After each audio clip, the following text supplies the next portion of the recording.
Welcome back, everybody. I'm Dorothy Morgan. I'm a professional astrologer, and you can find me on the web at nhastrologer.com. Today, we'll be talking about the full moon in Taurus, which is on Sunday, November 21st at 12:27 p.m. Eastern Time. It is in the final degree of the sign of Taurus and also part of a fixed T-square between the moon, the sun, Neptune, and Chiron. With this energy, especially on Sunday morning the 21st, we're going to feel a bit moody, lots of pressure, lots of misunderstandings. We just feel really misunderstood in the morning of this full moon. And with the full moon in the last degree of a sign, it's considered a critical degree and fixed energy. So with this full moon, we get to have quite a bit of release. It's about a big release.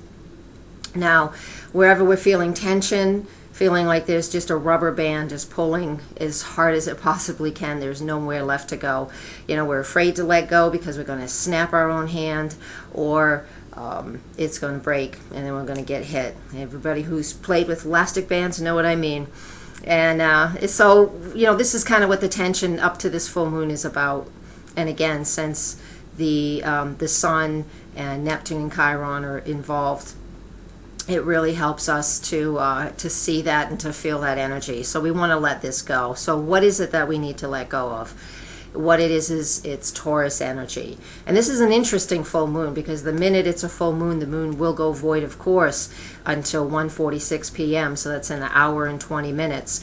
Once we have the full moon, that nothing will come of this. So most people don't do full moon rituals during the daytime anyways. So I recommend that we just wait until the moon rises on Sunday night, wherever you happen to live, before you do any of your full moon rituals or any meditation in regards to releasing what no longer serves your highest and best.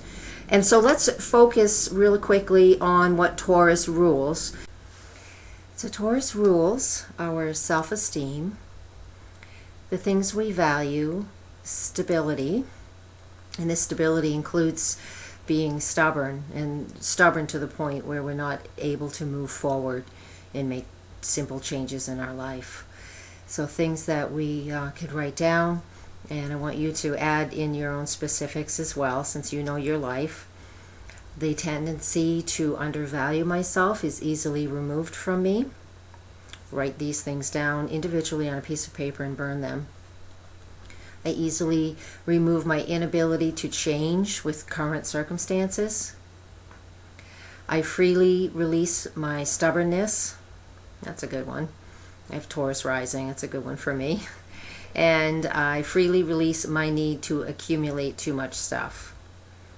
Taurus can gather too many things around them, and it's usually an issue, a spiritual issue around self-esteem, because our self-esteem in the physical, in our mind, doesn't match what our soul and our spirit wants.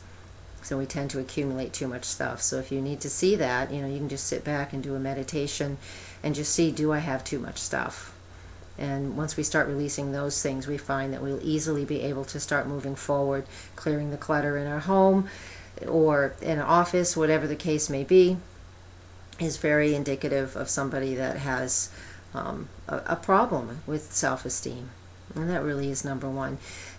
Taurus also rules our finances and our money. And with Venus being retrograde for the last few weeks, she's moving forward now, but it's a slow pace, but she is moving forward. So this opportunity to shift and change anything related to the things I've already mentioned is a big possibility now. But the first few weeks we need to, between this full moon and the next new moon, we need to be releasing things, not accumulating. So please take some time for yourself with this full moon. Meditate on what you need to release that's for your highest and your best. This full moon is not an easy one. There's no doubt about it. There's a lot of tension before it happens. And so but it's very powerful. And it's powerful to help us get out of the ruts as long as we take action. Taking action is what we need to do with this full moon in Taurus. So thank you for listening once again. I honor you and your time. If you'd like more information, I am on the web at nhastrologer.com. That's NewHampshireAstrologer.com. And if you decide that you'd like to sign up for my newsletter, I send out the printed, written forecast for the new moon and full moon every 2 weeks. If you'd like to sign up, anybody who wants to be on my email list, I will send you a sign-in word and password to my subscription section of my website for 2 free weeks of access. Thank you once again for listening, and blessed be.